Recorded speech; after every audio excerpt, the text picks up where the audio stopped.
Bismillahirrahmanirrahim. Assalamu alaikum students. Welcome to the official YouTube channel of Innovative Academy. Dear students, this is our lecture number 7. इसके अंदर हमने जो हमारे algorithms थे उनकी हमने पहली 6 एग्जाम्पल्स को डिस्कस करना है. So let's begin. Okay students, अब आपने चूँकि algorithms की एग्जाम्पल डिस्कस करनी है हमने यहाँ पे, तो आपने उनका ना एक पैटर्न अपने माइंड में फर्स्ट ऑफ ऑल बना लेना है. पहली बात तो ये कि आपका प्रोग्राम सबसे पहले स्टार्ट होगा और एट द वेरी एंड पे आपका जो बॉटम है वहाँ पे आपका प्रोग्राम जो है वो एंड हो जाएगा. तो ये जो बातें जो हैं ये तो यहाँ पे फिक्स रहेंगी. अब आपके पास अंदर कुछ चीज़ें आ रही हैं, तो उन चीज़ों को आप टोटल 3 पोर्शंस के अंदर डिवाइड कर सकते हैं. कौन सी? एक तो आपने इनपुट करनी है, ठीक है, और एट द वेरी एंड फिर आपने उस इनपुट की कोई आउटपुट भी शो करनी. और आपके पास जो थर्ड चीज़ अवेलेबल होगी वहाँ पे, वो आपके पास अंदर कुछ प्रोसेसिंग हो रही होगी. ठीक है, अब आप अगर देखें तो आपका प्रोग्राम पहले स्टार्ट होगा. स्टार्ट के बाद आप कुछ इनपुट ले रहे हैं, देन आप उसके ऊपर कुछ प्रोसेसिंग कर रहे हैं, आप कुछ सम ले रहे हैं, प्रोडक्ट ले रहे हैं, एवरेज हो रही है, और फिर आप उसको आउटपुट शो करें. तो इसी मैकेनिज़्म को हमने हर जगह फॉलो करना है, हमने इससे डेविएट नहीं करना. तो अगर आप ये चीज़ अपने माइंड में बना लेंगे, तो अगर आपको कोई ऐसी एग्जांपल आता है, कोई शॉर्ट क्वेश्चन आता है कि जिसके अंदर आपको उतनी समझ नहीं भी आ रही, तो आप कम से कम स्टार्ट कर सकते हैं, इनपुट ले सकते हैं, आप कुछ आउटपुट शो कर सकते हैं. हो सकता है प्रोसेसिंग आपसे गलत हो जाए, उसके बावजूद भी आपको इंशाल्लाह 2 में से 1 या 1.5 मार्क्स मिल जाएंगे. ठीक है, तो आइए अब हम अपनी एग्जांपल को डिस्कस करते हैं. ओके स्टूडेंट्स, तो बेसिकली आपकी जो फर्स्ट एग्जांपल है उसके अंदर वो आपसे 3 बातें पूछ रहा है. वो कह रहे हैं to find the sum, product and average of 5 given numbers. मतलब कि आपसे वो 3 काम रिक्वायर्ड कर रहे हैं. तो पहले तो वही, आपने प्रोग्राम को स्टार्ट कर लिया और आपने उससे इनपुट लेने नहीं. वो आपसे वो इनपुट आपने, उसने कहा कि आपने एवरेज फाइंड करनी है ऑफ 5 गिवन नंबर्स. तो आपने उससे यहाँ पे इनपुट ले ली, और जो आप उससे इनपुट ले रहे हैं वो आपने 5 नंबर उससे इनपुट ले ली. N0, N1, N2, N3 और N4, ये 5 वेरिएबल है जिनके अंदर हमने उनको स्टोर कर लिया. उसके बाद आप यहाँ पे 3 प्रोसेसिंग करके दिखा दें. अब वो जो आपके पास 3 प्रोसेसिंग्स अवेलेबल हैं वो कौन सी हैं? फर्स्ट ऑफ ऑल तो आपने क्या करना है, सम निकालना है. ठीक है, सम निकालने के लिए आपने क्या किया, सिंपली उन सब नंबर्स को ऐड कर दिया. कोई मसला नहीं होना चाहिए इसके अंदर आपको. ठीक है, सिंपल सा काम था आपके पास, आपने उन पाँचों को ऐड कर दिया और आपने सब चीज़ों को सम के वेरिएबल में स्टोर करवा दिया. देन आपने क्या करना है, प्रोडक्ट लेनी. प्रोडक्ट भी आप क्या करें, उन पाँचों नंबर्स को आपने सिंपली मल्टीप्लाई कर दिया, और मल्टीप्लाई करके आपने उसको प्रोडक्ट वाले वेरिएबल के अंदर वैल्यू को स्टोर करवा दिया. और लास्टली आपने एवरेज लेनी थी. एवरेज लेने के लिए आपने क्या किया, पाँचों नंबर्स को ऐड किया और आपने उसको 5 से ही डिवाइड कर दिया. अगर वो हमें कहता कि आप हमें 10 नंबर्स की एवरेज शो करें, तो हम 10 नंबर्स को ऐड करते और फिर उसको 10 से ही डिवाइड कर देते. ठीक है, तो अब आपने 5 नंबर्स लिए थे, पाँचों को ऐड करके आपने 5 से डिवाइड कर दिया. ये सब कुछ करने के बाद अब आपने क्या किया कि इवेंचुअली आपने डिस्प्ले भी शो करना है. तो आपने अपनी आउटपुट यहाँ पे शो कर दी. आपने कहा जी कि जो 3 हमने ऊपर वेरिएबल्स लिए थे, कौन कौन से, सम, प्रोडक्ट और एवरेज, इन तीनों को जी प्लीज़ आप डिस्प्ले कर दें, और डिस्प्ले करके आप हमारे प्रोग्राम को ख़त्म कर दें. ठीक है, तो सिंपल सा प्रोग्राम था जहाँ से हमने स्टार्ट किया. आइए अब हम नेक्स्ट एग्जाम्पल की तरफ चलते हैं. ओके स्टूडेंट्स, अब हमारे पास एग्जांपल नंबर 2 है. वो आपसे कह रहा है कि to find acceleration of a moving object with given mass and the applied force. क्या आपको दो चीज़ें वो प्रोवाइड कर रहे हैं, क्या आपको मास गिवन होगा और सेकेंडली आपको फोर्स गिवन होगी. तो आप फार्मूला यूज़ करते हुए एक्सेलरेशन निकाल के दिखा दें. ठीक है, अगर तो आपको ये फार्मूला आता है, आपने ऑलरेडी फिजिक्स के अंदर पढ़ लिया है या किसी और चीज़ में अगर आपने ऑलरेडी पढ़ लिया तो वेल एंड गुड, वरना आप फार्मूला यहाँ से देख लें. वही हमारा प्रोसेस है. प्रोग्राम को हमने पहले स्टार्ट करना है, फिर हमने एंड करना है. फिर हमारे पास जो नेक्स्ट ब्रैकेट बन रही होती है वो पहले आप इनपुट लेंगे, फार्मूला अप्लाई करेंगे, कोई प्रोसेसिंग करेंगे और देन आप आउटपुट कर देंगे. ये बात मैंने आपको फ्लो चार्ट्स में भी बताई थी. स्टार्ट किया आपने, अब आपने इनपुट ली. क्या चीज़ है, दो इनपुट ली. एक आपने मैथ इनपुट ले लिया, दूसरा आपने फोर्स को इनपुट ले लिया.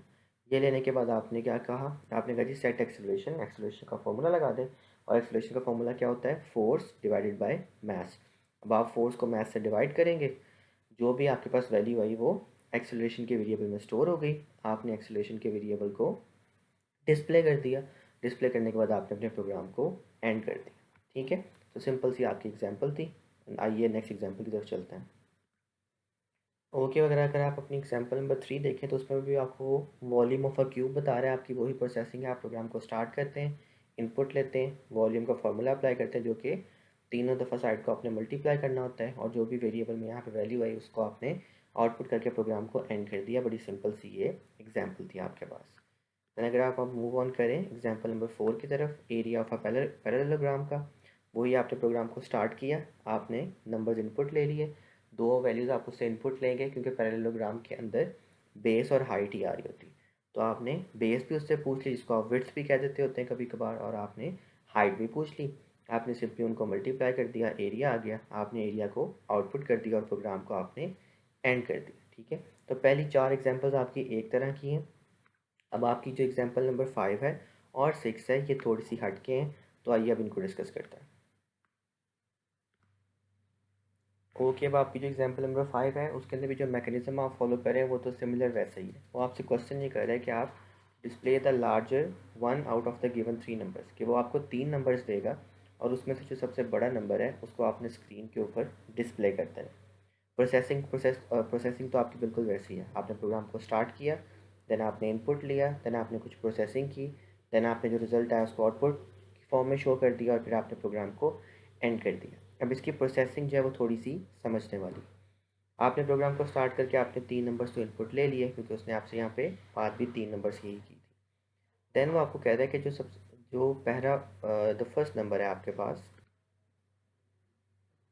सबसे पहले वो आपको क्या कह रहा है कि जो आपने सबसे पहला नंबर लिया ना, उसको आप क्या करें जी, सबसे पहले आप कहते हैं कि जी यही नंबर हमारा लार्ज नंबर है। अब इसके पीछे एक सिंपल सी ने टेक्निक है, एक सिंपल सा लॉजिक है, वो ये है कि हमें पता तो नहीं है कि उन तीनों में से सबसे बड़ा नंबर कौन सा है।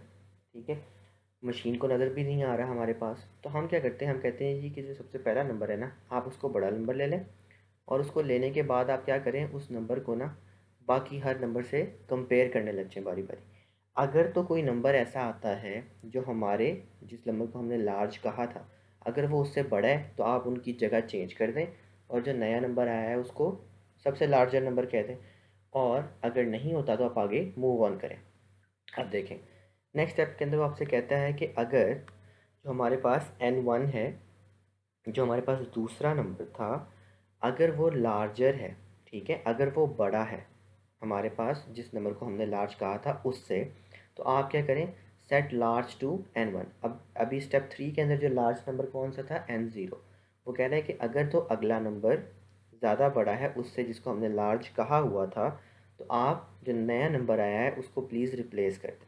ठीक है, अगर तो नहीं है तो आप आगे मूव ऑन कर जाएं। अगर आप मूव ऑन करते हैं, आप कहते हैं कि अब जो हमारे पास N2 नंबर है, अगर वो लार्ज है, ठीक है, उस नंबर से जिसको हमने लार्ज कहा था, तो आप प्लीज़ उसको चेंज कर दें। ठीक है, अब इस जो हमारे पास ये 3 स्टेप्स हैं, इसके अंदर क्या होगा इवेंचुअली कि हमारे पास जो नंबर एक्चुअली में सबसे लार्ज था वो लार्ज की वैल्यू में स्टोर हो जाएगा, और एट द एंड हम कोई नंबर डिस्प्ले करने की बजाय जो हमारा आउटपुट है वो हम लार्ज वाले नंबर को डिस्प्ले कर देते हैं और हमारे जो पॉइंट है वो ख़त्म हो जाता है। ठीक है, यही उसने बात नीचे आपको इंग्लिश में भी एक्सप्लेन की हुई है, आप उसको देख लें। अगर कोई फर्दर उसमें क्यूरी हुई तो आप मेरे से पूछ लें कमेंट्स के अंदर, मैं आपको बता दूँगा। अच्छा जी, अब आज की हमारी लास्ट एग्जांपल है, ये भी लास्ट वाले मैकेनिज्म को फॉलो करती है। आप आसानी से इसको समझ लेंगे अगर आपको पिछला टॉपिक समझ आ गया था तो। प्रोग्राम को वो क्या आपसे कहता है, to assign grade to a subject based on the achieve marks. क्या आपने क्लास को ग्रेड्स देने हैं जी, ठीक है, तो आपने उनके मार्क्स के अकॉर्डिंग उनको ग्रेड्स दे देने हैं। अब आप क्या करेंगे, सबसे पहले आपने प्रोग्राम को स्टार्ट किया, स्टार्ट करने के बाद आपने इनपुट ले ली, नंबर्स पूछ लिए, ऑब्टेन मार्क्स पूछ लिए और टोटल मार्क्स पूछ लिए। ठीक है, जिससे आप परसेंटेज कैलकुलेट करते हैं, यही इसका फॉर्मूला होता है। परसेंटेज निकालने के लिए आपने क्या किया, ऑब्टेन मार्क्स, जो मार्क्स आपके आए थे, फॉर एग्जांपल आउट ऑफ 100 आपके 80 आए थे, आपने उनको 100 से डिवाइड किया और 100 से मल्टीप्लाई कर दिया।